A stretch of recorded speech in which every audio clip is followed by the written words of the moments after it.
morning everyone, my name is Sharika and I'm from class 5B. Today I'm here to explain about solar system. So this is my our solar solar system. This is my solar system working model. It has 8 planets like Mercury, Venus, Earth, Mars, Jupiter, Saturn, Uranus and Neptune. It is my working model like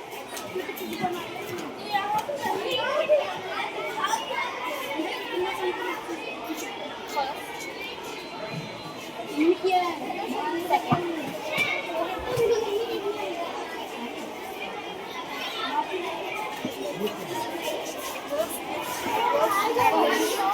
Now I am going to explain you about revolution and rotation. First, I'd like to explain to you about revolution. It is a movement around the sun through the orbit of the planet.